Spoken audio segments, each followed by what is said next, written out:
imam ahmad أقوى بورا لا تدع العبادة بن صامت عن النبي صلى الله عليه وسلم قال الجنة 100 درجة الجنة إقبلي أقولني ما بين كل درجتين إقبلي كسي إقبلي كجي كما بين السماء والأرض ودا غبي سما سيله ناني إقبلي كسي إقبلي كم والفردوس الجنة تجوني الفردوس أعلاها درجة oni fin gaju ni gbele wa minha ni al-firdaus takhruju al-anhar al-arba ibeni àwọn akérò do mẹ́rẹ̀ẹ̀rin ni ó ti mọ sun jáde wal arshu fawqaha al-arshi Ọlọ́run bá wà ńbẹ̀ ní òkè gbogbo ẹ̀ fa iza sa'altumullah tẹ́bá fẹ́ tọrọ aljanna níwájú Ọlọ́run fas'alu innahu man ya'ti rabbahu mujriman fa inna lahu jahannama la yamutu fiha wa la yahya wa man ya'tihi mu'minan qad 'amila as-salihati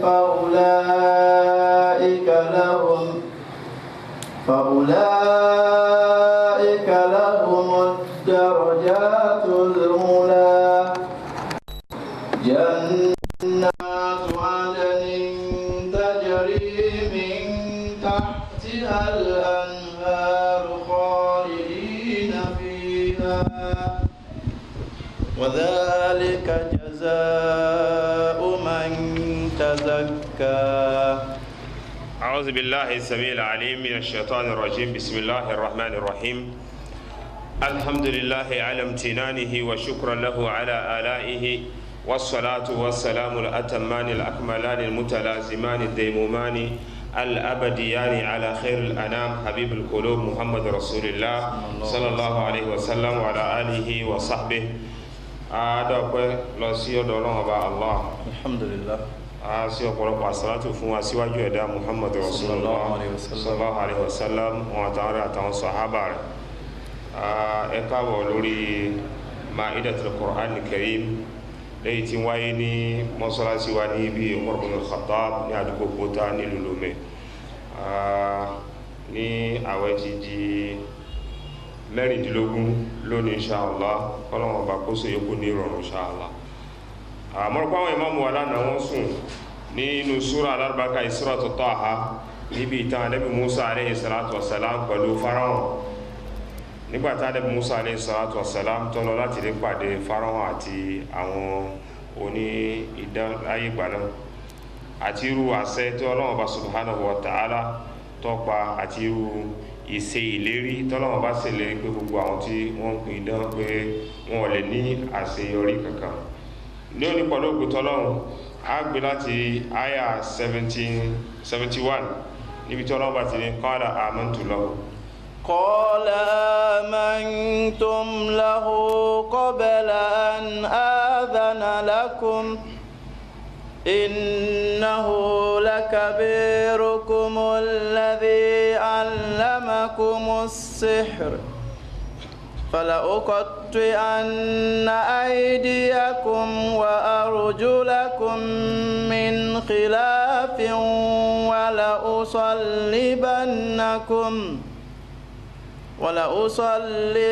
ولأصلبنكم في جذوع النخل ولتعلمن أينا أشد عذابا وأبقى. قالوا لن نؤثرك على ما جاءنا من البينات والذي فطرنا فاقض ما أنت قاض إنما تقضي هذه الحياة الدنيا إنا آمنا بربنا ليغفر لنا خطايانا وما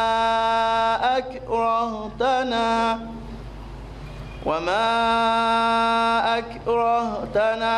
عليه من السحر والله خير وأبقى. الله سبحانه وتعالى nígbà tí Ànábì Musa alayhi salatu wassalam tọ́lọ́wọ́ bá ní kí ojú ohun tó wà ní ọwọ́ ọ̀tún rẹ̀ sílẹ̀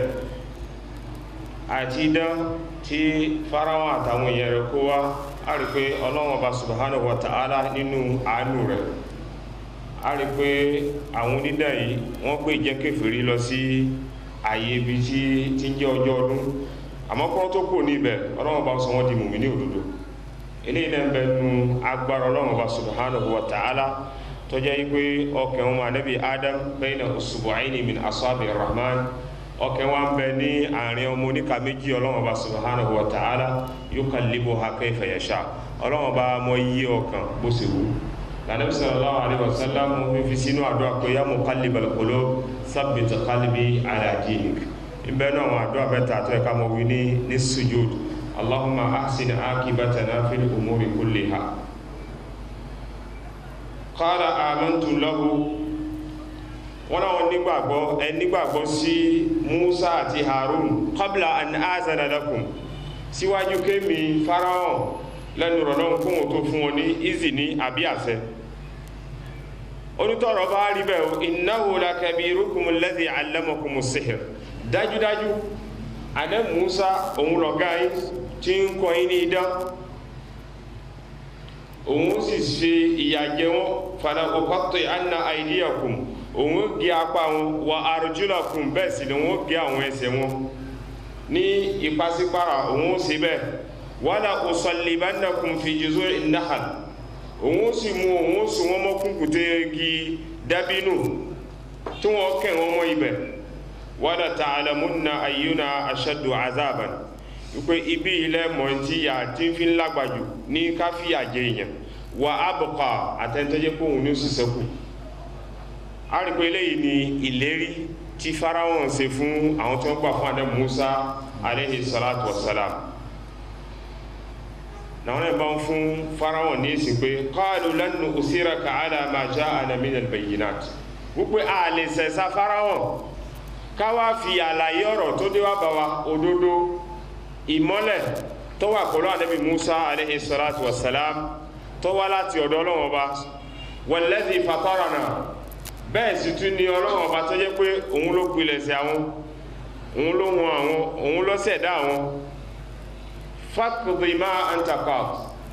gbogbo ẹjọ́ tó bá wù Fáráò náà ní kọ́dá òun gé wọn lápá òun fi àjẹ wọn òun sùn wọn mọ́ kúnkùté igi dábínú àwọn òpìdá ìmáni wọn ọgá débi pé wọ́n ní gbogbo ohun tó bá fẹ́ dá ní ẹjọ́ pé ó láǹfààní àti ṣe innama taqdi hadhihi al-hayata ad-dunya pé dájúdájú ìṣèjọba dídájọ́ Fáráò kò ju ilé ayé yìí lọ inna amanna bi rabbina dáadájú àwa ti nígbàgbọ́ sí Ọlọ́run Ọba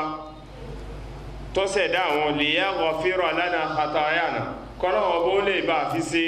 àhádànù ẹ̀ṣẹ̀ àwọn àṣìṣe kó lè bá àhádànù wa ma akrahtana alayhi minas sihr pẹ̀lú mímú tí Fáráò mọ́ wọn ní túláàsì pẹ̀lú nira láti pé káwọn wá pidán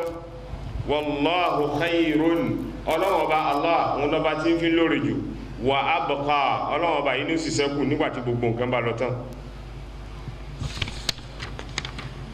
yaqulu ta'ala mukhbiran an kufri Fir'aun Ọlọ́run bá ń fún alábárì nípa ìṣe kèfèrí Fáráò àti ṣíṣe ìgbẹ́rùgbọ́nrin sí Ọlọ́run Ọba subhanahu wa ta'ala àti ṣíṣe mọ́tómọ́tó nígbàtí òdodo wá bá Fáráò kúrò níbi ìbàjẹ́ tó wà wọ́n sọ pé amantum lahu ó ní ay saddaqtumuhu ṣé Musa lẹ fẹ́ gbà sí òótọ́ pé òdodo lóhun tí ń sọ ẹ fẹ́ gba Musa gbọ́ ẹ nígbàgbọ́ sí Musa qabla an azana lakum síwájú kóhun tó fún wọn ní yọ̀dá ay wa ma amartukum bidhalik èyí tí ìpáyín láṣẹ pé kẹ́ nígbàgbọ́ sí Musa alayhi salatu wassalam pẹ̀lú Harun wa qala qawlan ọwá sọ gbọ́rọ̀ nǹkan lẹ́yìn tó jẹ́ pé ní ọ̀hẹ́ sún kálukú pé huwa wa sahara wal khalqu kulluhum annahu buhtun wa kadhibun tí ọmọ yìí pé irọ́ ni àti ìbàjẹ́ ni àti Fáráò àtàwọn tó ń tẹ̀lé lẹ́yìn innahu lakabirukum alladhi allamakumus sihr gbólóhùn yìí pé dájúdájú anabi Musa alayhi salatu wassalam òun ní ọ̀gá àtẹ́ntí ń kọ́ wọn ní ìmọ̀ kí ọmọ pidán àfáàní gbólóhùn yá rí pé irọ́ ní bẹ́ẹ̀ àti pé kí ọmọ ohun rọ́ àdápa irọ́ ay antum ẹ̀yin innama akhaztumus sihr ẹgbà idán yìí an Musa látọ̀dọ̀ Musa wattafaqtum antum ẹ sì ti jẹ́ gbọ́ra yíyé wa iyahu àtànẹ́bì Musa alayya lérí Fáráò ó ní wa ala ra'iyati àtàwọn tó ń bẹ lábẹ́ àṣẹ òun litazharuhu kí ẹ lè bá jí kí Musa kó lè bá fi ṣe ṣùgbàbá lórí òun summa akhadha yatahaddadahum wọ́n bẹ̀rẹ̀ sí ṣe ìlérí lórí wọn la uqatti'anna aydiyakum wípé wọn gé wọn ní apá wa arjulakum bẹ́ẹ̀ sì tún wọn gé àwọn ẹsẹ̀ wọn min khilaf léyìí tó jẹ́ pé ní ìpàsípàrà kó òun ṣe bẹ́ẹ̀. àwọn afọ́n tafsir wọ́n ní ìlérí ló ṣe àmọ́ kò padà mú ìlérí náà kò padà lè mú sẹ́mú subhanahu wa ta'ala látara pé àwọn sahara àwọn onídán yìí ìmánì wọn àti gbàgbọ́ wọn tí wọ́n ní Ọlọ́run bá padà kún wọn yọ. wala usallibannakum fi juzu'in nakhal òun sì kẹ̀wọ́n mọ́ kúkúté gidabinu ay la aj'alannakum musla òun kẹ̀wọ́n mọ́ ibẹ̀ tó wọ́n wá mú àdá àbí ọ̀bẹ tó wọ́n bẹ̀rẹ̀ sí mọ́ bà ẹran ara wọn jẹ́ wala aqtulannakum òun sì pa wọ́n wala ushihirannakum òun sì fi wọ́n hàn. qala ibn Abbas fakana awwal man fa'ala dhalik afẹ́ ibn Abbas ní Fáráò ní ẹni àkọ́kọ́ tí ó kọ́ gbìdánwò láti ṣe irú nǹkan yìí. rawahu ibn Abi Hatim gbólóhùn Ọlọ́run wala ta'lamunna ayyuna ashaddu azaban wa abqa wípé ẹ mọ̀ pé dájúdájú ẹ ta ni ìyà rẹ̀ fi nípọn jù ní fi ń lágbá jù tí ó sì tún ṣẹ́kù. ay antum taquluna inni wa qawmi ala dalala ẹ sọ pé Fáráò àtàwọn ìjọ rẹ̀ wọ́n bẹ lérí àánú wa antum ma'a Musa ẹ̀yin ògbìdá àtàrẹ Musa alayhi salatu wasalam àtàwọn ìjọ rẹ̀ ala al-huda ẹ̀yin lẹ wà lórí ọ̀nà mà fasawfa ta'lamun ọ̀fẹ́ ya tẹ́ mọ́ òdodo bẹ̀ man yakunu lahu al-azab wa yabqa fihi ta ni yẹ́ ọmọ jẹ́ tiẹ̀ tí ó ń tọ̀ wọ́n sí tí ó sì pẹ́ núyà tí ó tẹ́rì sínú rẹ̀. falamma sala alayhim bizalik wa tawa'adahum nígbà tó ṣe ìlérí fún wọn hanat alayhim anfusuhum ibi yìí ni ọ̀pọ̀lọpọ̀ ti gbà fún Ọlọ́run Ọba subhanahu wa ta'ala pé gbogbo ohun tí ó bá mú wa àwọn rẹ́jì gbogbo orúyà tí máa ń bẹ pẹ̀lú Fáráò kọ̀ọ̀kọ̀ wa gbólóhùn Ọlọ́run qalu lan nu'thiraka ala ma ja'ana min al-bayyinat ó pé a lè ṣẹ̀sà Fáráò lérí òdodo àlàyé ọ̀rọ̀ tó dé bá wọn látọ̀dọ̀ Ọlọ́run Ọba subhanahu wa ta'ala ay lan nakhtarak a ní ṣẹ̀sà Fáráò ala ma hasala lana gbólóhùn tó ṣẹlẹ̀ sáwọn min al-huda nínú ọ̀nà mọ̀ wal yaqin àti òdodo walladhi fatarana àti pé Ọlọ́run Ọba tó ṣẹ̀dá wọn yahtamilu an yakuna qasaman àfáàní ó sì kọjá pé ìbúra ni wa yahtamilu ó sì ṣe kọjá pé an yakuna ma'tufan ala al-bayyinat kọjá pé a fi tú gbólóhùn àlàyé ọ̀rọ̀ ó pé inú àlàyé ọ̀rọ̀ òun náà ni pé Ọlọ́run Ọba tó ṣẹ̀dá wa tàbá sì mú pé ìbúra ni walladhi fatarana àwọn sì ń fi Ọlọ́run Ọba tó jẹ́ pé òun ló ṣẹ̀dá àwọn òun ló mọ ibi táwọn ti pilẹ̀ ya'nun la nakhtarak a lè ṣẹ̀sà Fáráò ala fatirina lérí ẹ̀ tó jẹ́ pé òun ló ṣe ló pilẹ̀ sí àwọn òun ló ṣẹ̀dá àwọn wa khaliqna òun ló ṣẹ̀dá àwọn alladhi ansha'ana min al-adam láti pé àwọn òjẹ́ kankan ọ̀pàdà sọ wọ́n dẹ̀ tí ń jẹ́yàn táwọn wà láyé al-mubtadi ẹni tó pilẹ̀ sí àwọn khalaqana min at-tin ó ṣẹ̀dá àwọn láti ibi ẹrọ̀fọ̀ fa huwa al-mustahiqu lil-ibada Ọlọ́run Ọba yìí òun ni ìjọsìn tọ́ fún kò tọ́ fún ẹlòmíì wal khudu' la anta Ọlọ́run Ọba yìí ló sì yẹ kí arẹra ńlẹ̀ fún ká fara gbolẹ̀ fún la anta kì í ṣe wọ Fáráò a rí pé àwọn òpìdẹ́ yìí ìmánì ti dé sí wọn wọ́n ti mọ̀ wípé ohun tí ń bẹ pẹ̀lú Musa alayhi salatu wassalam mu'jiza ni èyí tí sì ń bẹ pẹ̀lú àwọn irọ́ ni ní wọ́n fi gbà fún anabi Musa alayhi salatu wassalam gbólóhùn Ọlọ́run faqdi ma anta qadin ṣe ìdájọ́ tó bá wù ọ́ gbogbo orú ìdájọ́ tó bá wà náà ni kò sí láwọn lórí faf'al ma shi'ta ṣe wọ́n bá wù ọ́ wa ma wasalta ilayhi yadak àti gbogbo ohun tó bá lè fọwọ́ rẹ̀ sí ní ìfi ìyàjẹ́ ní ilé ní kúrò nílùú àti bẹ́ẹ̀ bẹ́ẹ̀ lọ innama taqdi hadhihi alhayata dunya dájúdájú gbogbo ìṣèjọba rẹ̀ ìṣèdájọ́ rẹ̀ ìṣẹ̀mílẹ̀ ayé bíi ni ay innama laka tasallut fi hadhihi dar ilé ayé bíi náà lọ lágbára ìṣèjọba rẹ̀ lórí ohun tó bá wù ọ́ wa hiya daru zawal ilé ayé yóò sì padà tán ní ọjọ́ kan wa nahnu qad raghibna fi daril qarar wọ́n sì ń sí àwa ní ojú kòkòrò sí ìṣẹ̀mí alkiyama léyìí tó jẹ́ pé kò níyẹ̀ kò nípò ẹni ó bá wà jẹ́nà ni ó ṣe dàwámà ni ó ṣe gbére ní ibẹ̀ ẹni ó bá sì wọnú iná àrípé gbére wọ́n ṣe inna amanna bi rabbina dájúdájú àwa ti ní ìgbàgbọ́ sí Ọlọ́run ọba Allah liyaghfira lana khatayana kọ́rọ̀ ọba ó lè bá fi ṣe ẹ̀hádà ẹ̀ṣẹ̀ wa fún wa kó lè bá fi ṣàforíjì fún wa ayi ma kana minna minal atham èyí tó ti wà pẹ̀lú àwọn nínú ẹ̀ṣẹ̀ khususan ma akrahtana alayhi minas sihr èyí tó yẹ pé Fáráò náà ló tú láti àwọn láti mọ wàánú àwọn òpìdán li tu'arid bihi ayatillah kó lè bá fi tako àwọn àrísàmì Ọlọ́run ọba bẹ́ẹ̀ sì tún ni àwọn mújíza tó wà pẹ̀lú ànábì Musa alayhi salatu wassalam wallahu khairun wa abqa ay khairun lana minka Ọlọ́run ọba yìí lọ́ba tí ń fi ń jẹ́ tí ń fi lórí jù fáwọn Ọlọ́run ọba yìí lọ́ba tí ó sì ṣẹ́kù ay adwam ọba yìí ni ó sì dàwámà tí ó sì gbére thawaban mimma kunta ní ẹ̀san ní ọ̀dọ̀ Ọlọ́run wa'atana lérí ohun tó ń ṣe lórí rẹ̀ bẹ́ẹ̀ sì tún ni wàmàníyàtún bẹ́ẹ̀ sì tún ni eléyìí ni èròǹgbà wọn lọ sí Ọlọ́run ọba subhanahu wa ta'ala afa Ka'ab Muhammad bin Ka'ab al-Qurazi ó ní wallahu khayrun lana minka Ọlọ́run ọba yìí ní fi ń lóore jù fáwọn jùwọ́ Fíráúnà náà in òtè tábàtẹ̀ wá tẹ̀lé àṣẹ ń tọ̀hún wa abqa minka azaba in asa ìyà Ọlọ́run ọba yìí ní ìyà tó jẹ́ pé òun ní ó wà fún gbogbo ẹni ó bá ṣẹ̀ Ọlọ́run ọba subhanahu wa ta'ala tí ò túbá wa zahir àfáàlẹ́ yìí ti fi hàn anna Fir'aun la'anahullah wípé Fáráò kọ́lọ́wọ́n ọba kí ọ̀sẹ̀bìlẹ̀ lórí sammama ala zalik wípé ó ti pinnu lórí nǹkan yìí bẹ́ẹ̀ sì tún ni wa fa'alahu bihim ó sì padà sí bẹ́ẹ̀ rahmatan lahum minallahi subhanahu wa ta'ala àmọ́ àánú látọ̀dọ̀ Ọlọ́run ọba tó padà wá dé bá wọn wa lihadha qala ibn Abbas eléyìí ló ṣokùnfà tí àfáwà Abdullahi ọmọ Abbas àtàwọn ẹlòmíì nínú àwọn ẹni ìsíwájú wọn ni asbahu sahara wọn bára wọn láàárọ̀ lẹ́yìn tó jẹ́ pé inú àwọn òpìdán wà amsaw shuhada wọn sì ó sì dìrọ̀lẹ́ wọn bára wọn lẹ́yìn tó jẹ́ pé ṣẹ̀hídì ni wọn kèfèrí ni wọn láàárọ̀ kílẹ̀ tó sú wọn ti di mùmíní wọn sì di ṣẹ̀hídì tó jẹ́ pé wọn dà Jánnà eléyìí náà sì wà nù àdìsọ yìí tí Allah nípa Muhammad sallallahu alayhi wa sallam kun fi dunya ka annaka garib aw abiru sabil wọn ká gbélé ayé gẹ́gẹ́ bí àlejò abẹ́ tó wà ní orí ìrìn àjò afa Abdullahi Umar ó ní iza amsayta fala tantaziru sabah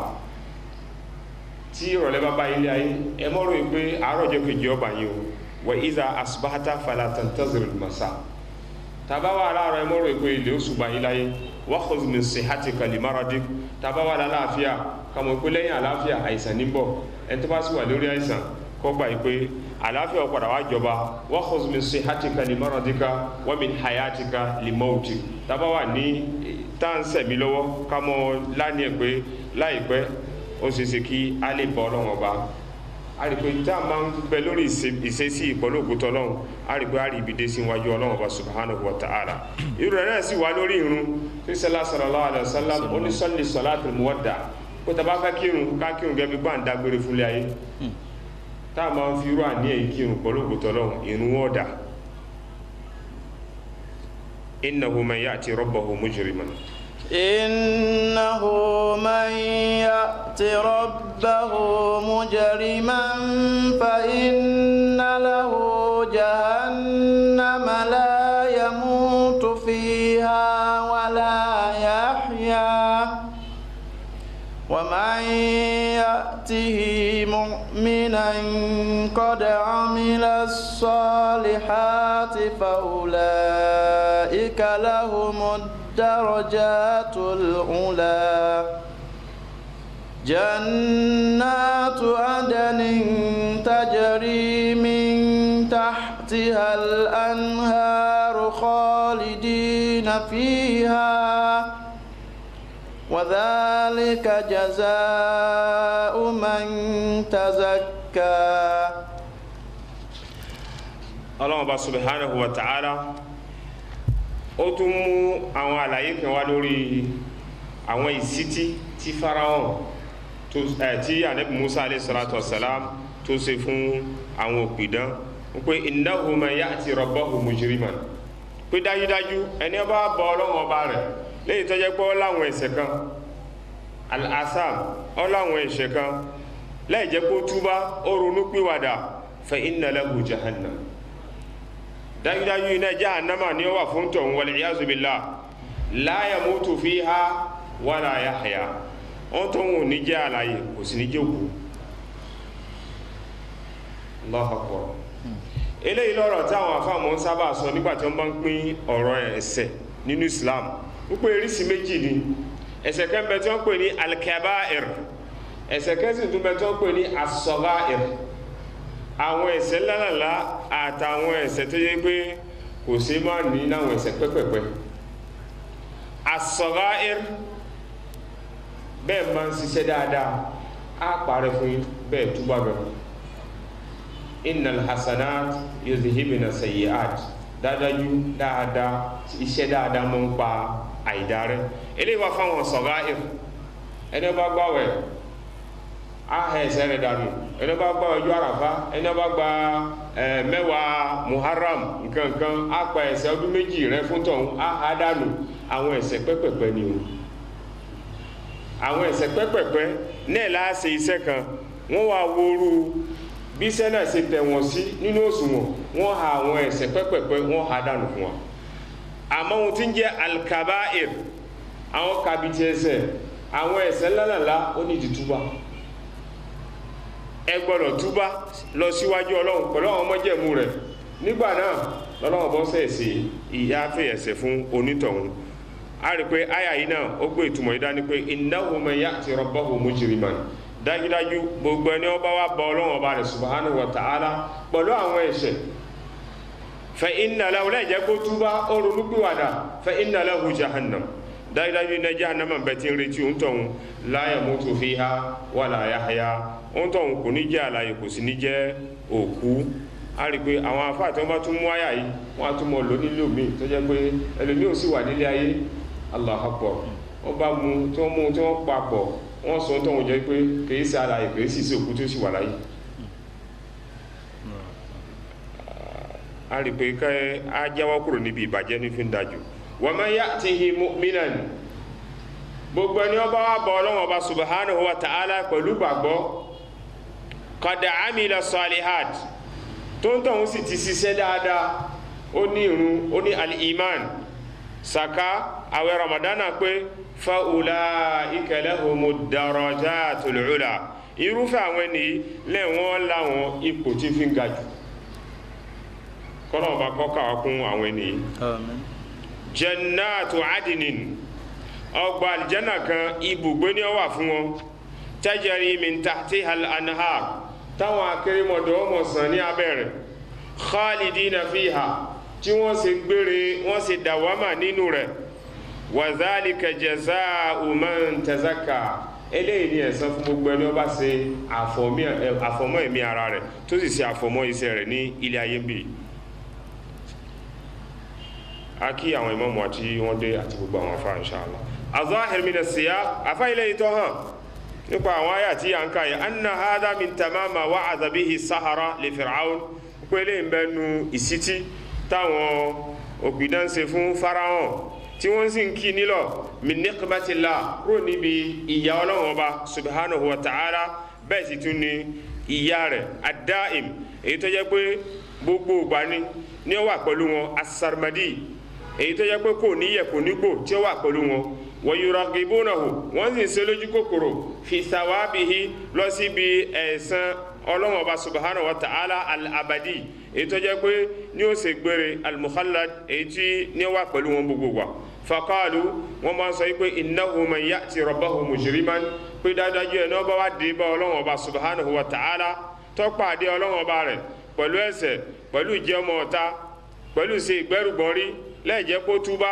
yalqallaha ó pàdé Ọlọ́hun yawmal qiyamah ní ọjọ́ kan yìí wa huwa mujrimun tó ń tọ̀hún sì jẹ́ ẹlẹ́ṣẹ̀ fa inna lahu jahannama dájúdájú iná jahannama bẹ fún tọ̀hún la yamutu fiha wala yahya kò ní jẹ́ òkúnú iná jahannama kò sì ní jẹ́ alààyè ka qawlihi wọn lè dàgẹ́ bí gbólóhùn Ọlọ́hun Ọba la yuqda alayhim fayamutu ní dájọ́ fún ọgbẹ́ kún di òkú bẹ́ẹ̀ sì ti ni la yukhaffafu anhum min azabiha sì ní ṣe ìgbéfúyẹ́ fún wọn núyà kadhalika najzi kulla kafur báyìí lọ́lọ́wọ́ bá mọ́ ń sẹ̀sán fún gbogbo ẹni ó bá ṣe àìmórí sí Ọlọ́wọ́ bá qala imam ahmad bin hanbal ọgbà ìgbọ̀wọ́rọ̀ alátọ̀dọ̀ abi sa'id al-khudri radiyallahu anhu qala rasulullah sallallahu alaihi wasallam wisala nípa muhammad sallallahu alaihi wasallam in sọ́nà àdísì pé amma ahlun nar àmáwọn èrò iná alladhina hum ahluha àwọn tó jẹ́ pé ara náà ni wọ́n fa innahum la yamutuna fiha wọn ò ní jẹ́ òkú nínú náà wala yahyawun wọn ò sì ní jẹ́ àlàyé walakin àmánu náà kàyí náà ara àwọn èèyàn kan unas tusibuhumun nar tó jẹ́ pé a fi ìyà iná jẹ àwọn onítọ̀hún bí zunubihim látara àwọn ẹ̀ṣẹ̀ wọn tó ti ṣẹ̀ fa tumayituhum imatata awa pa àwọn onítọ̀hún agbẹ̀mí lára wọn hatta iza saru fahman tí nígbà tí wọ́n bá di eru àbí fahman tí wọ́n di edu uzina fi shafa'a awa sí ọ̀dá pé kí wọ́n sì pẹ̀ fún àwọn ènìyàn jí abihim dọ̀báìr wọ́n wá kún wọn wá ní jama fabuthu ala anharil janna wọ́n wá máa ń tọ́ wọ́n gbọ́n wọn lọ síbi àwọn odò tí ń sàn nínú aljanna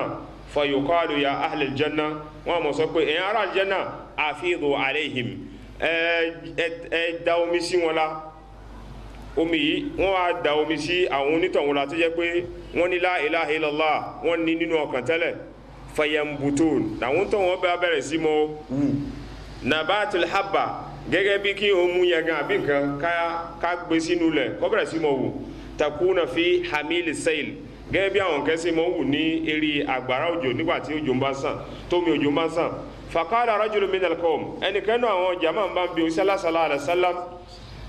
ó ní kana bil badiyati ó ní sí nǹkan náà níwà ṣẹlẹ̀ gẹ́gẹ́ bí nǹkan náà sí mọ́ ṣẹlẹ̀ ní abúlé tó yẹ pé àwọn kókó àwọn irúgbìn ní ó bẹ̀rẹ̀ sí mọ́ wù láwọn ẹsẹ̀ etí ibi tó mi bá ń wù a rí pé eléyìí ni ó wà fún gbogbo àwọn tí wọ́n bá jẹ́ àwọn ẹlẹ́ṣẹ̀ tí wọ́n sì ní la ilaha illallah nígbà tí wọ́n bá wọ inú náà ìyà tí wọ́n yàtọ̀ sí àwọn tí wọ́n ní la ilaha illallah muhammadu rasulullah a padà yọ wọn kúrò nínú náà ìsìnkú Ànábì sallallahu alaihi wasallam ní ọba wọn a kún wọn lọ nú àyè yìí tó yẹ pé wọ́n wẹ̀ wọ́n àpàdà wọ́n kún wọn wọnú aljanna kí mùsùlùmí sáré pé la ilaha illallah muhammadu rasulullah kẹsẹ̀ wọ́n máa yẹ kúrò ní orí rẹ̀ ó dájú pé tó wọ́n ra aljanna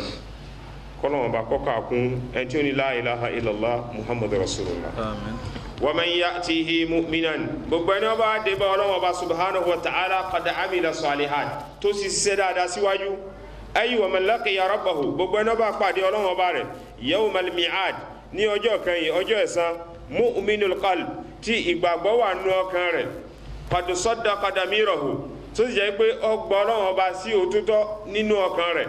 bi qawlihi wa amalihi pẹ̀lú gbólóhùn ẹnu àti iṣẹ́ tó ń tọ̀hún ṣe fa ulaika lahumud darajatul ula irúfẹ́ àwọn ẹni wọ́n ní ipò tó ga níwájú Ọlọ́hun Ọba ay aljanna òun náà ní aljanna zatu darajat léyìí tó jẹ́ pé àwọn ìpele sí ìpele ní aljanna al-aliyat léyìí tó ga wal-ghuraf bẹ́ẹ̀ sì tún ní àwọn ayé ibùgbé al-aminat tí ń fìyàn lọ́kàn balẹ̀ wal-masakinu tayyibat àti ayé bí tí yẹn wọ́n mọ̀ gbé tó jẹ́ pé náà ní fi rẹwà jù eléyìí ní ìròyìn aljanna qala imam ahmad ọgbà ìbọ̀rọ̀ látọ̀dọ̀ al-Ubadah bin Samit ani nabi sallallahu alayhi wa sallam qala aljannatu mi'a daraja aljanna ìpele 100 ni ma bayna kullu darajatayni ìpele kan sí ìpele kejì kama bayna as-sama'i wal ard ó dà gẹ́gẹ́ bí sámà sí ilẹ̀ náà ni ìpele kan sí ìpele kan wal firdaus aljanna tí tó ń pè ní al firdaus a'laha daraja òun ní fi ń ga jù ní ìpele wa minha ní al firdaus takhrujul anhar al arba ibẹ̀ ni àwọn akéròbẹ̀dọ̀ mẹ́rẹ̀ẹ̀rin ni ó ti mọ sun jáde wal arshu fawqaha alárẹ̀ṣẹ̀ ọlọ́wọ́ bá wọn bẹ ní òkè gbogbo ẹ̀ fa iza sa'altumullah tẹ́ bá fẹ́ tọrọ aljanna níwájú ọlọ́run fas'aluhu al firdaus ní ẹmọ tọrọ. A rí pé àṣìṣe ọ̀rọ̀ ni kárí òdìdí àfà tí ń pè àwọn èèyàn sọ́jọ́ náà ọlọ́run kọ́mọ́ pé bọ́tẹ̀ sí àyè kan nu bọ́tẹ̀ sí pé àwọn tẹ̀ há síbi ilẹ̀kùn aljanna àbí la ilaha illallah wallahi Ànábì sallallahu alaihi wasallam sì ń kọ́ wa pé tẹ́ bá fẹ́ tọrọ aljanna o al-firdausil a'la èyí tí ń fi ga jù nínú aljanna ní ká mọ̀ tọrọ tẹ́ bá sì tọrọ owó èyí tí ń fi pọ̀ jù nínú owó ní ká ẹ tọrọ ẹ bá fẹ́ tọrọ ilé èyí tí ń fi da jù nínú ilé náà ní ká ẹ tọrọ bá fẹ́ tọrọ ìyàwó èyí tí ń fi rẹwà jù nínú obìnrin náà ní ká ẹ tọrọ. A rí pé aljanna Allahu akbar ìbẹnu tí àwọn àfà wọ́n sì ya pẹnu púpọ̀ nípa ọ̀rọ̀ aljanna wípé sáljanna tí a ń gbọ́ ìròyìn rẹ̀ nínú al-Qur'an nínú sunnah sallallahu alaihi wasallam aljanna ń gẹ mélòó ni. A rí pé bẹ́ẹ̀ náà masala tí ó ní lágbàjù lọ́dọ̀ àwọn àfà wípé iye nǹkan aljanna mélòó ni ẹni tí ó mọ̀ dákọ̀ méje ẹni tí ó dákọ̀ mẹ́jọ ẹni tí ó wí jù bẹ́ẹ̀ lọ. Àmọ́ pọ̀lọpọ̀ àwọn hadith táwọn yẹn fi ń ṣe ẹ̀rí lórí ọ̀rọ̀ aljanna a rí pé hadith alwala ni nígbà tá a bá parí alwala tán ta sì ṣe àdúrà tó yẹ ká ṣe nígbà tá a bá parí alwala futihat lahu abwab aljanna asamaniya lẹ̀kùn aljanna mẹ́jẹ̀jọ láti fún tọ̀ lẹ̀kùn sí yàtọ̀ sí aljanna gan fúnra rẹ̀ ó sì ṣe kí yàn kọ́lé kónílẹ̀kùn mẹ́rin kónílẹ̀kùn mẹ́jọ ẹ̀rì lẹ̀kùn aljanna mẹ́jẹ̀jọ la fẹ́ sí fún tọ̀ eléyà wájú kìí ṣe ipa aljanna gan mẹ́jọ ni wọ́n mú sábà mọ́ mú hadisi ibn Abbas níbi tí hadisi àwọn àfà wọ́n ṣe apẹnu lórí rẹ̀ pé sí hadisi náà gbádùn àbí ọ̀gbádùn tí wọ́n bẹ̀rẹ̀ sí mọ́ dákọ̀ àwọn aljanna wípé firdaus darus salam darun na'im àti bẹ́ẹ̀ bẹ́ẹ̀ lọ àrípa hadisi àwọn àfà àwọn ọ̀gbá wọlé èyí tí àfà wa Ibn Qayyim tó ń lọ fún tí nǹkan ìfẹ́ ká jàǹfààní rẹ̀ wọ́n lè ti bẹnu suratul Rahman náà ní ẹ̀rí pé aljanna erisi mẹ́rin pé iyùn ká aljanna o mẹ́rin ni ọkọ̀ wọ́n dákọ̀ jannatan pé aljanna méjì ó ní wa min dunihima jannatan yàtọ̀ sí méjì yìí o aljanna mi tún wà púpọ̀ aljanna mẹ́rin náà ni àmọ́ kí ni ó ṣẹlẹ̀ ní aljanna ní ó láwọn síìtì tí ẹ bá lọ sáwọn hòtẹ́ẹ̀lì ẹ ra àwọn ibìkan tó mọ̀ pé láwọn síìtì tó jẹ́ pé kìí sí yàrá kan bóyá tó ń dé pẹ̀lú fámìlì àwọn síìtì náà wọlé wípé náà ní gbogbo àwọn darussalam darul hayawan nǹkan tá à ń gbọ́ àwọn òròyìn wọn ni a rí pé nínú àlìjánà kan ṣoṣo ni àmọ́ tó tún wá jẹ́ pé àwọn ibìkan ó tún ṣe ju ibìkan lọ wípé àwọn èèyàn ká àlìjánà o mẹ́rin ni ó sì fi ayé al-Qur'an ó fi ṣe ẹ̀rí lórí rẹ̀ wallahu alam. wa man ya'tihi mu'minan oni inna ahla fi sahihain hadisi wa nu tírà Imam Bukhari àti Muslim oni inna ahla iliyin àwọn tí wọ́n bẹ ní ipò tí fi ń ga jù la yarawna man fawqahum wọ́n mọ̀ ra wọn tó jẹ́ pé wọ́n wà ní dunahum tí wọ́n tó wọn kama tarawna al-kawkab al-ghabir fi ufqi sama gẹ́bí yẹn ṣe mọ̀ ra wọn ìràwọ̀ ránṣẹ́ a rí pé aljanna kan sí aljanna kan ni o ipò kan sí ipò kan litafadul ma bainahum fún àjùlọ tí ń bẹ láàrin aljanna kan sí aljanna kan qalu ya Rasulullah wọ́n máa sọ fún pé wọ́n òjíṣẹ́ Ọlọ́run tilka manazil anbiya sẹ́lẹ̀ yìí ni ààyè àtàwọn ipò fáwọn ànábì Ọlọ́run ọba qala bala ànábì ní bẹ́ẹ̀ ni wallazi nafsi biyadi òun fẹ́ tí ẹ̀mí òun wà lọ́wọ́ rẹ̀ òun fi ń búra rijalun àwọn èèyàn kan ní amanu wọ́n nígbàgbọ́ wa saddaqul mursalin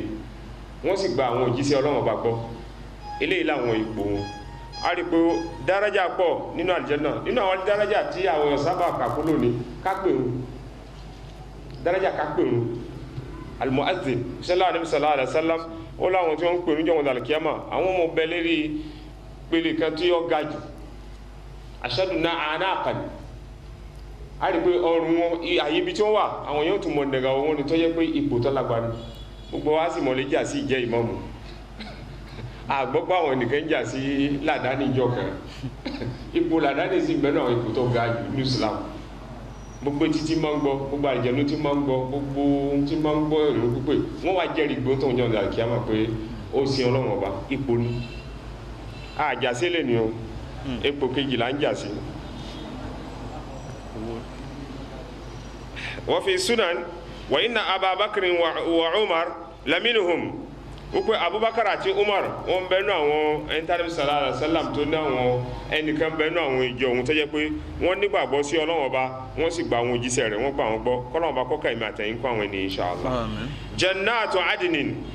ọgbà aljanna kan ní ayé bùgbé ay iqama ayé bí tí yẹn máa ń gbé wa hiya badal min ad-darajatil ula a rí pé àyà tí ó síwájú rẹ̀ ni pé àwọn ipò tí ń fi ń ga jù nẹ́ẹ̀nà Ọlọ́run bá wà tó pé jannatu adin òun náà ní àwọn ọgbà aljanna kan tó jẹ́ àwọn àyè ibùgbé tajri min tahtiha al-anhar tó jẹ́ pé àwọn akérèmọdò ń sẹ̀ ní abẹ́ rẹ̀ khalidina fiha táwọn yóò ṣe gbére nínú rẹ̀ ay makisina abada àwọn yóò ṣe dàwámà wọn mọ bẹ́ẹ̀ ráyéráyé wọn ní kúrò bẹ́ẹ̀ wa zalika jaza'u man tazakka eléyìí ni ẹ̀san fún gbogbo ẹni ó bá fọ ẹ̀mí rẹ̀ mọ́ gbogbo ẹni ó bá tẹ̀lé àṣẹ Ọlọ́run ay tahara nafsahu min ad-danas ó fọ ẹ̀mí rẹ̀ mọ́ kúrò níbi àwọn ìdọ̀tí wal khabath àtòhun tí ó dá wa shirk àti àtẹ̀bọ wa abadallah tó wá sin Ọlọ́run ọba subhanahu wa ta'ala wahdahu ọba àṣọ la sharika lahu ọba tí ò lórogún wa taba'a al-mursalin tó wá tẹ̀lé ohun táwọn òjíṣẹ́ mú wá fima ja'u bihi ohun táwọn òjíṣẹ́ yìí kó wá min khairin ní dáadáa wa talab àtòhun tí wọ́n ń bèèrè lọ́wọ́ láti ṣe. ولقد أوحينا إلى موسى ولقد أوحينا إلى موسى أن أسر بعبادي فاضرب لهم طريقا في البحر يبسا لا تخاف فاضرب لهم طريقا في البحر يبسا لا تخاف دركا ولا تخشى فأتبعهم فرعون بجنوده فغشيهم من اليم ما غشيهم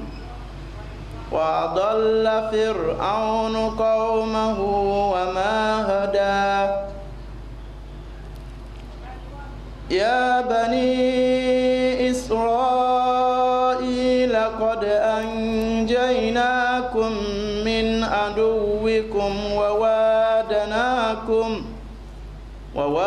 ووعدناكم جانب الطور الأيمن ونزلنا عليكم المن والسلوى كلوا من طيبات ما رزقناكم ولا تطغوا فيه فيحل عليكم غضبي ومن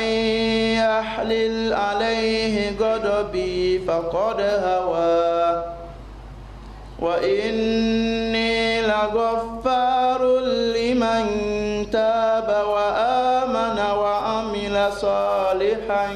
ثم اهتدى. الله سبحانه وتعالى ولقد أوحينا إلى موسى ìdájọ́ àwọn ọlọ́run ọba ní ti pàápàá aránṣẹ́ wáhàyí sí ànábì Musa alayhi salatu wassalam ń pé kókó àwọn ẹrú sí ọlọ́run ọba jáde ní òru fadrib lahum tariqan fil bahri yabasan ń pé kí wọ́n gba kọ́ kúrò ní Misra kọ́ gbọ́nà lọ sí Mer Rouge tó ń pè ní Òkun Pupa tí wọ́n bá dé ibẹ̀ kí wọ́n tọ Òkun Pupa náà kí Ànábì Musa alayhi salatu wassalam wọ́n tó wà lọ́wọ́ rẹ̀ kó fi lómi kí wọ́n torí rẹ̀ kọjá la takhafu darakan kí wọ́n mọ̀ páyà pé wọ́n tẹ̀rì sínú omi náà wala takhsha kọ́ sì mọ̀ páyà pé ọ̀tá àwọn tí jẹ́ Fáráò nígbà tí máa ní ọ̀pọ̀ pé ní ó lè àwọn bá fa atba'ahum Fir'aunu bi junudihi bàtí Fáráò tó ké fi pé wọ́n jáde kúrò ní ìlú ní alẹ́ òun rẹ̀ tẹ̀lé wọn pẹ̀lú àwọn ọmọ ogun rẹ̀ fa ghashiyahum minal yammi ma ghashiyahum báyìí láti yí kí omi òkun kó gbo Fáráò àtàwọn ọmọ ogun rẹ̀ wa adalla Fir'aunu qawmahu wa ma hada Fáráò pẹ̀lú àwọn ìjọ rẹ̀ àwọn náà bá yí kí wọ́n tẹ̀rì sínú omi sínú òkun wa ma hada wọn ò sí padà mọ̀nà mọ́ wọn ò sí náà tí mọ́nà ọlọ́ọ̀bá subhanahu wa ta'ala a rí pé ibi ọlọ́ọ̀bá subhanahu wa ta'ala gẹ́gẹ́ bí àpáṣẹ sọ́njọ́ sí pé dédé ohun tọ́lọ̀ bá fẹ́ lò nínú ìtàn nígbà míì tí fẹ́ ká jẹ́ láǹfààní ọlọ́ọ̀bá fẹ́ mú wa alibadẹ Musa alayhi salatu wassalam nígbà tí wọ́n kúrò ní ojú agbo wọ́n padà ń pe àwọn èèyàn sí ọjọ́ ọlọ́ọ̀bá subhanahu wa ta'ala tọ́bẹ̀ sí wọn pé Fáráò tí wọ́n ṣe wáàdí fún àwọn aráàlú ní ẹ̀wọ̀n yìí gbà pé kí wọ́n tẹ̀lé Musa alayhi salatu wassalam àti pé kí Fáráò kí ó fi àwọn ọmọ Israẹli sílẹ̀ pé wọ́n kún wọn lẹ́rú mọ́ wọ́n mọ́ pa àwọn ọkùnrin wọn mọ́ lọ́wọ́ subhanahu wa ta'ala yaqulu ta'ala mukhbiran ọlọ́wọ́ máa fún wọn lábàárí annahu amara Musa alayhi salatu wassalam ó kó ń pa àlẹ́ Musa ní àṣẹ hina aba Fir'aun nígbà tí Fáráò tó fárígá tó yarí an yursila ma'ahu bani Isra'il tí ó gbà pípa àwọn ọmọ Israẹli kí wọ́n tẹ̀lé àlẹ́ Musa alayhi salatu wassalam an yusriya bihim fil layl kí wọ́n ṣe ìrìn àjò ní alẹ́ wa yadhabu bihim min qabdati Fir'aun tí ó mú wọn kúrò ní abẹ́ ìyà tí Fáráò fi ń gbá wọn mú wa qad basata Allahu hadha al-maqam fi ghayri hadhihi as-sura a rí pé àyè ibòmí nínú Al-Qur'an lọ́wọ́ ọba ló ti mú ìtẹ̀yíwá tó sọ̀rọ̀ nípa ohun tó ṣẹlẹ̀ tí Musa alayhi salatu wassalam fi kó àwọn èèyàn yìí kúrò wa dhalik ohun tó ṣẹlẹ̀ nípa ní Musa gbogbo dáadáa ní Musa alayhi salatu wassalam lamma kharaja bi bani Isra'il wàtó jáde pẹ̀lú àwọn ọmọ Israẹli asubahu wa laysa minhum bi Masr àárọ̀ ọjọ́ kejì bá wọn lè tẹ́lẹ̀ pé wọ́n ti kúrò ní ìlú Misra ní Egypt la da'in wala mujib faghadiba Fir'aun ghadaban shadida wọ́n tí wọ́n jí láàrọ̀ ọjọ́ kejì wọn rá ọmọ Israẹli nílùú gbogbo pátá wọn ti kúrò wọ́n ń pè wọ́n rẹ́ ní dáhùn ìpè wọn mọ́ ibi ni Fir'aun la'natullahi alayhi lọ́ba barajẹ́ ní barajẹ́ tó lágbá wa arsala fil madain hashirin lọ́ba bẹ̀rẹ̀ sí mọ̀ gba àwọn èèyàn náwọn ìletò náwọn ìlú kékèké ay ma yajma'una lahu al-jund min buldanihi gbogbo káwọn yọ mọ̀ pàwọn ọmọ ogun jọ bẹ́ẹ̀ sì tún ní láwọn ìlú kékèké warasatayhi láwọn ìlú kékèké yaqulu inna ha'ula'i la shirzimatun qalilun tó ń sọ pé àwọn ilé àwọn ìjọ kan ní tó yẹ pé wọn pọ̀ ló ń kà wa innahum lana laghaizun wọ́n sì ti dá ìlú bí wa summa lamma jama'a junudahu nígbà tó kọ́ àwọn ọmọ rẹ̀ yọ wastawsaqa lahu jayshuhu tí ó kó gbogbo wọn yọ láyè kan náà saqa fi talabihim lòun náà bá bẹ̀rẹ̀ sí wọn lé Ànábì Musa lọ alayhi salatu wassalam fa atba'uhum mushriqin ay inda tulu'i shams wọ́n tẹ̀lé wọn ní ìgbà tí òun bẹ̀rẹ̀ sí wọn yọ ní àárọ̀ ọjọ́ kejì falamma tara al-jama'an ay nígbà tí Ànábì Musa alayhi salatu wassalam tí wọ́n kójú ẹ̀yìn tí wọ́n rí Fáráò tó ń rẹ̀ ń bọ̀ pẹ̀lú àwọn ìjọ rẹ̀ nadara kullu min al-fariqayni ila al-akhar tí ojú wọn bẹ̀rẹ̀ sí mọ́ gẹ́rẹ́ àwọn pé àwọn ọ̀tá àwọn ọmọ bẹ̀lẹ́yìn àwọn yìí qala ashabu Musa ibi ni àwọn ìjọ àwọn jama rẹ̀ Musa alayhi salatu wassalam wọ́n ní inna la mudrakun nípa dájúdájú Fáráò nílé àwọn bá Ànábì Musa alayhi salatu wassalam pẹ̀lú gbàgbọ́ rẹ̀ ìjánẹ́bí ìjẹ́ òjíṣẹ́ qala kalla inna ma'iya rabbi sayahdin pé rárá o Fáráò lè lé wa bọ́ kò lè lé wa bá inna ma'iya rabbi dájúdájú Ọlọ́run bá ń bẹ pẹ̀lú mi sayahdin Ọlọ́run bá yìí yóò fi wá mọ̀nà bá ṣe mérí bọ́ bí ò ṣe ní bá wa Ọlọ́run bò ní fi wá sílẹ̀ eléyìí ni ma'iya khassa àríkò ní Al-Qur'an nígbà táwọn àfáwọn ní àkídà ìyàwó ní ìmọ̀ ọlọ́wọ́ bá lọ́kan ṣoṣo àdíọ́kàn wọn a mọ̀ sí pé ọlọ́wọ́ bá wà pẹ̀lú wa àyè ní tẹ̀síìrì tá wà bí ọlọ́wọ́ bá wà pẹ̀lú wa wíwà pẹ̀lú wa yìí màíyà khassa màíyà àmọ́ ọlọ́wọ́ bá bẹ pẹ̀lú gbogbo apáta nílé ayé àti kèfèrí àti mùsùlùmí àtẹ́tí ń bọ́ lọ́wọ́ àtẹ́tọ́ mọ́ ọlọ́wọ́ bá wà pẹ̀lú wa orun tó kálukú ṣe níṣẹ́ orun tá à ń sọ lọ́rọ̀ ọmọ tá à ń ṣe àti bẹ́ẹ̀ bẹ́ẹ̀ lílọ bíbọ̀ kálukú kò sẹ̀yìn ọ̀rọ̀ màíyà khassa bí bẹ́ẹ̀ tọ́lọ́wọ́ bá ń bẹ pẹ̀lú wa níbi ní permanent pẹ̀lú pé ọlọ́wọ́ bá wà pẹ̀lú wa pẹ̀lú sọ rẹ̀ pẹ̀lú àánú rẹ̀ ọlọ́wọ́ bá ń dáàbò rẹ̀ bò wá ọlọ́wọ́ bá ń tú wa lẹ́yìn eléyìí màíyà khassa ilé ìlọsẹ̀lẹ̀ sí alẹ́ Musa alayhi salatu wa salam nígbà tí sọ pé inna ma'iya rabbi dáadáa ọlọ́wọ́ bá wà pẹ̀lú mi ọlọ́wọ́ bá mi ó wà pẹ̀lú mi láyé ibi tí wọ́n wà sayadin yóò fi wá mọ́nà wa waqafa Musa alayhi salatu wa salam bi bani Isra'il al-bahr amamahu àwọn Musa alayhi salatu wa salam pẹ̀lú àwọn ọmọ Israẹli níbi tí wọ́n dúró sí òkun wà níwájú wọn wa Fir'auna wara'ahum Fáráò sì wà ní ẹ̀yìn wọn fa'inda dhak nígbà náà lákòókò gbà náà awha Allahu ilayhi lọ́nà bàbá tí wọ́n ṣe sí àní Musa alayhi salatu wa salam anidrib lahum tariqan fil bahri yabasa gbogbo bí àní Musa alayhi salatu wa salam kó mú ọ̀padà tó wà lọ́wọ́ rẹ̀ kó fi lómi pé àwọn ọ̀nà ohun tó yẹ pé omi òkun ní tẹ́lẹ̀ ní wọ́n bẹ̀rẹ̀ sí mọ́ ní ó la àwọn ọ̀nà fún wọn táwọn ọmọ Israẹli tó yẹ pé a rí pé ìran méjìlá ni wọ́n nínú àyà mi a rí pé ọ̀nà méjìlá ni wọ́n là nínú omi yìí ilé ilẹ̀ bẹ̀rù táwọn afá nígbà míì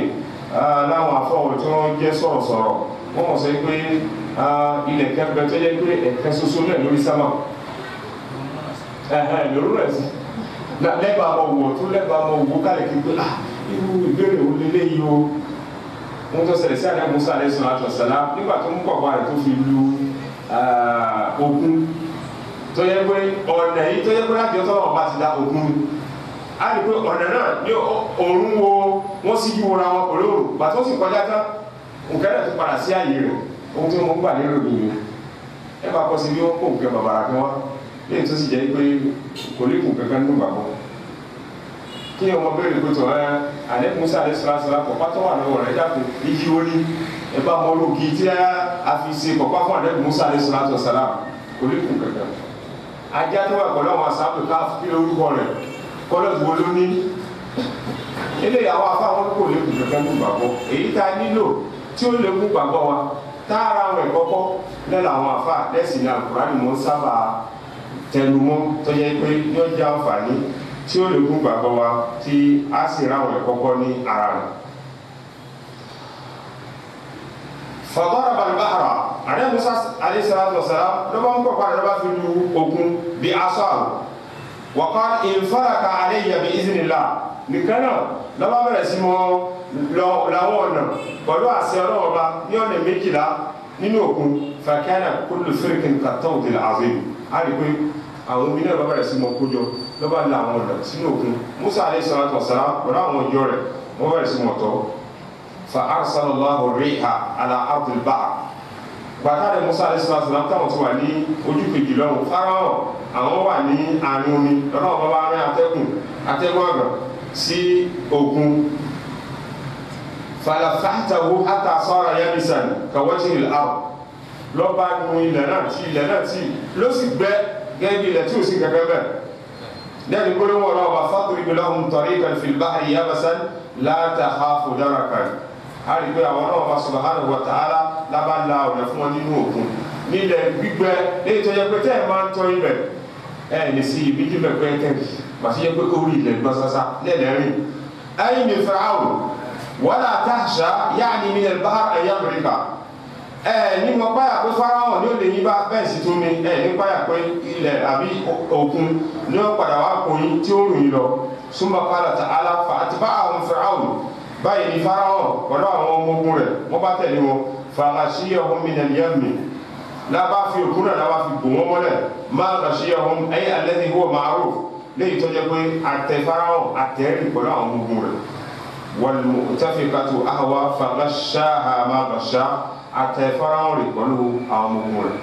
a rí pé ibi nusrati Yunus Ọlọ́run subhanahu wa ta'ala Fáráò gbà tó rí Ọlọ́run tó rí kóhùn lè mérí bọ́mọ́ wọ́n fẹ́ pé kẹ́límọ̀ qala amantu annahu la ilaha illa alladhi amanat bihi bani Isra'il wa ana minal muslimin. A rí pé ọkùnrin àrí pé òdodo ohun tó lè mú òun là wọn náà kó kóhun nígbàgbọ́ sí Ọlọ́run ọba ànábì Musa alayhi salatu wassalam àmọ́ ṣíṣe ìmánì ní àkókò wà lọ́pọ̀ sàǹfààní mọ́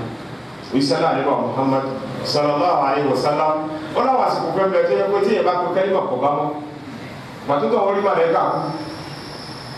lọ́wọ́ bẹ̀rẹ̀ sí mo ṣe la ilaha illallah kìfèrí sì ni láìláìlá kò sàǹfààní ó ń tọ̀ nígbà tó rú bá yọ tètè ó rú bá wọ̀ tó yọ láti ibùwọ̀ rẹ̀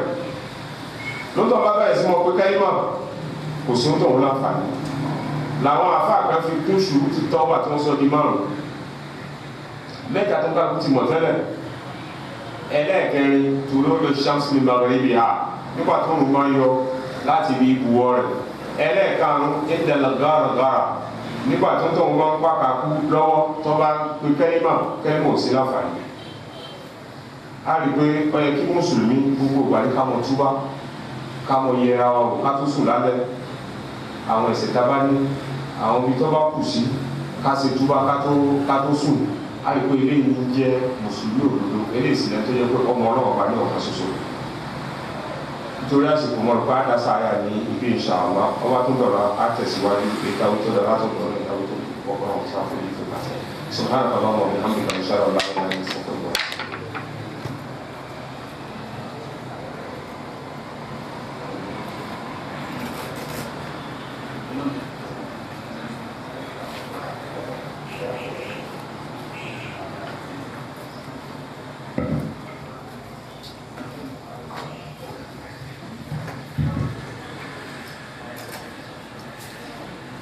بالله من الشيطان الرجيم بسم الله الرحمن الرحيم الحمد لله رب العالمين والصلاة والسلام على رسول الكريم وآله الطيبين الطاهرين وأزواجه الطاهرات المبررات وعلى كل من سلك مسلكهم إلى يوم الدين أما بعد السلام عليكم ورحمة الله وبركاته. وعليكم السلام. nítorí àsìkò akí ọlọ́run akẹ́ni Muhammad àwọn afáwa méjèèjì láàyè ọlọ́run jẹ́ àárín wọn pẹ́ látàrí dáadáa ọlọ́mọkùnrin nípa wọn fún wa báyìí. ọ̀rọ̀ kan wá sọ́dọ̀ mi ní àná asàfùlà ní ìjẹta nínú àbítú sá nípa ọ̀rọ̀ tí mo sọ níbi nípa Jama'atu Ahmadiyya àti àfáà Muhammad Jami Adégúnwà. ẹnìyẹn sọ àwọn ọ̀rọ̀ tó pọ̀ ó dẹ̀ béèrè fún àlàyé àti ìdíhàn tí mo fi sọ àwọn nǹkan tí mo sọ. mo lè bùkátà lọ́dọ̀ ẹnìyẹn mi gbọ́ èsì láti ìyá àwọn tí mo ti fẹ́ nìyẹn lẹ́sì ṣùgbọ́n nígbà tí mi wá rí wọn kò ní jẹ́ kí n lọ síbi ẹ̀rọ ti Jama'atu Ahmadiyya nẹ́ẹ̀sì ṣùgbọ́n tí àfáwà ṣùgbọ́n àfáwà Jami Adégúnwà máa tún ṣe àlàyé díẹ̀ lórí ẹ̀. mo dẹ̀ bí ọlọ́mọba àlá ọlọ́mọ jẹ́ kí àlàyé tí ń bá ṣe kó dé tí ìlú àfà àkóhùn ìsẹ́yìn nàbẹ̀lá. ọ̀rọ̀ tí mo sọ nípa ọ̀rọ̀ àfà yìí òun ni masala ajá. nígbà tí mo sọ wípé àáfà ò mọ nǹkan tí wọ́n ń sọ ni bọ́dà wa tí ó sọ̀rọ̀ ránṣẹ́ àwọn sọ nínú ọ̀rọ̀ wọn wípé ìmọ̀nà ọ̀dọ̀ àwọn Ahmadiyya ló nípa bá àfà Jami ló ṣe sọ àwọn tí ó sọ yẹn àti wípé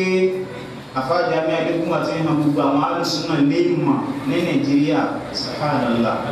inna al-bugata bi ardihi yastaghfir gbogbo ọ̀yà náà ló fẹ́ pera ẹ̀ ní odù àbá àfà Jami gbàgbọ́ kọlọmba aláàkó ṣe àwọn ẹni ọ̀kan wa. ọ̀rọ̀ ajá tí àfà sọ ọ̀rọ̀ mẹ́ta ọ̀tọ̀ọ̀tọ̀ ni nípa pé mùsùlùmí a lè jẹ ajá.